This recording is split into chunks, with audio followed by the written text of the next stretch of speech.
So now we're going to look at public choices and public goods. So we have the government side of things. And so not in almost every country, it's a market structure, it's a market economy, which tends to be a mix of public production and private production, so the free market and the government. There's very few that are completely one side or the other.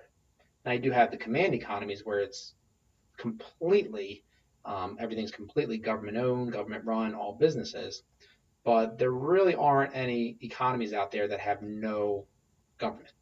Now, the amount of government is always up for debate, and that's where politics comes from. That's where you get the left versus the right with just basic different principles on that.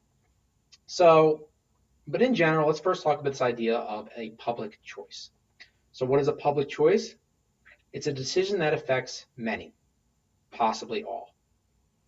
Okay, and these are laws. These are how to spend money, how to allocate money, okay, how to allocate taxes, how much tax to collect, so forth. So these public choices are made by the government or they're made via votes. So what is the job of government? The job of government is to, first and foremost, maintain law and order.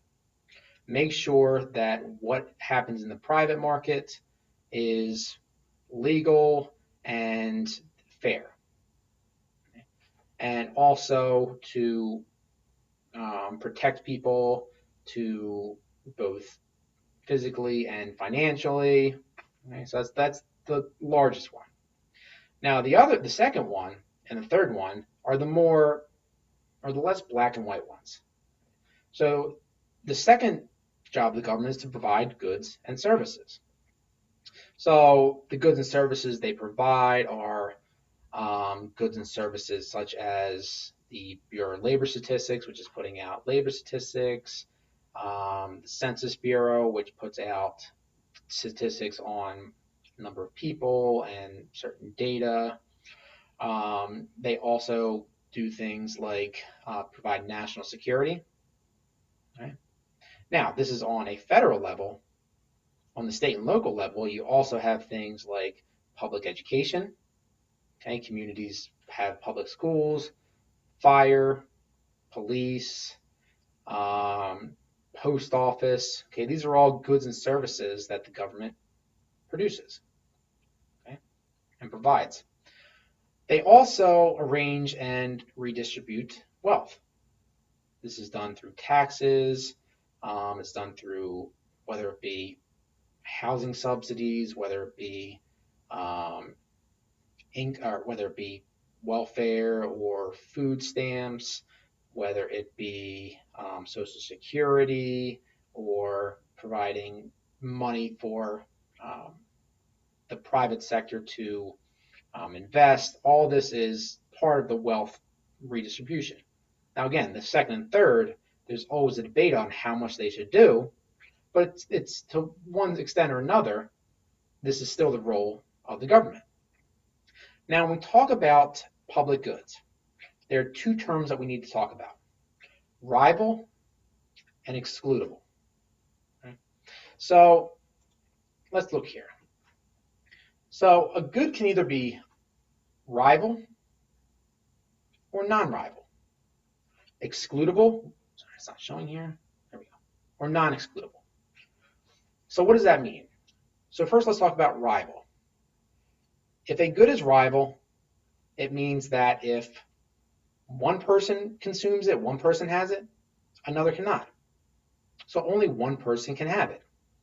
All right, a hot dog is a perfect example of a rival good. Okay? So a hot dog, if I eat the hot dog, you can't eat it. If I have a computer mouse, you can't have it. If I bottled water, you can't have it. These are all rival goods. Okay. Non-rival means that if one person has it, nothing's stopping another person from having it. So some of the things that we have here are the internet, a park, a walkway. Okay? These are all examples of non-rival. One person consuming it isn't stopping another person.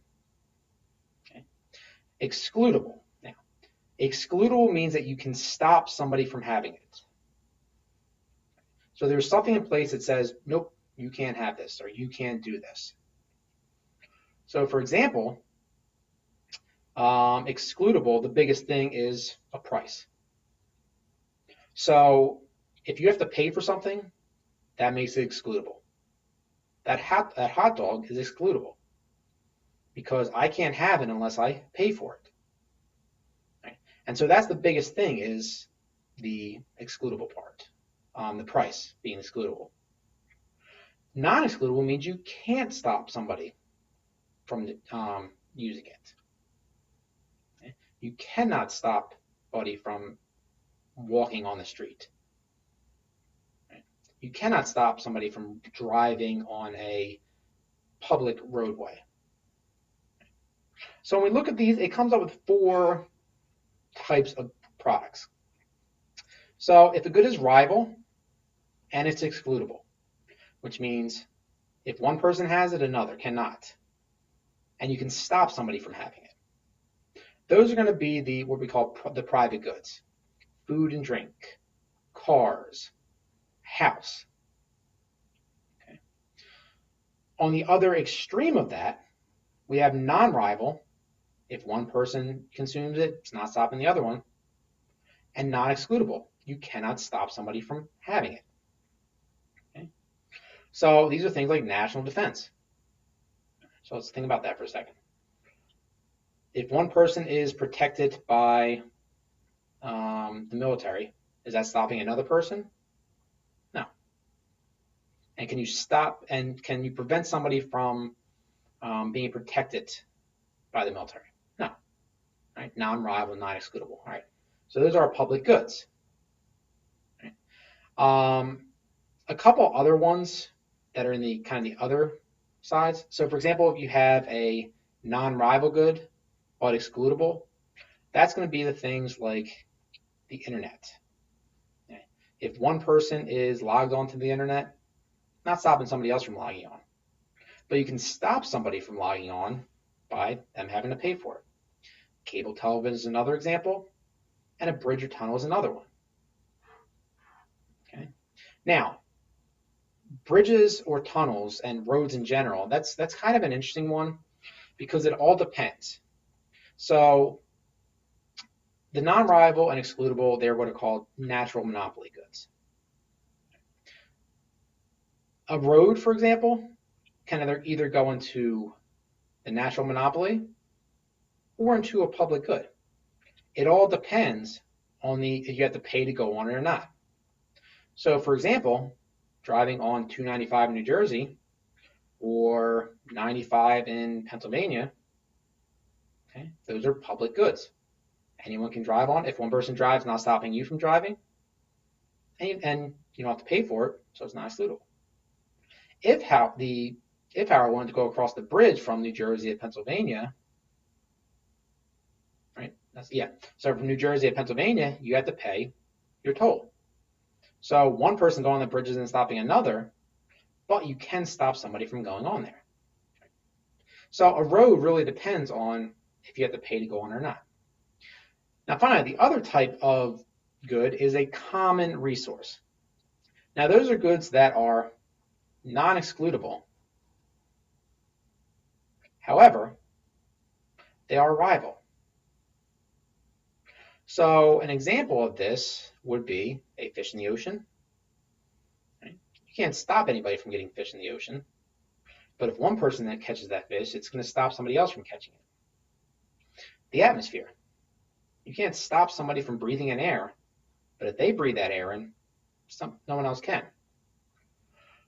National parks is another example. If one person is standing in a national park, okay, in a spot, it's stopping somebody else from standing in that spot. But national parks, they're free, and so there's nothing stopping you from going in there. So these are the 4 types of goods.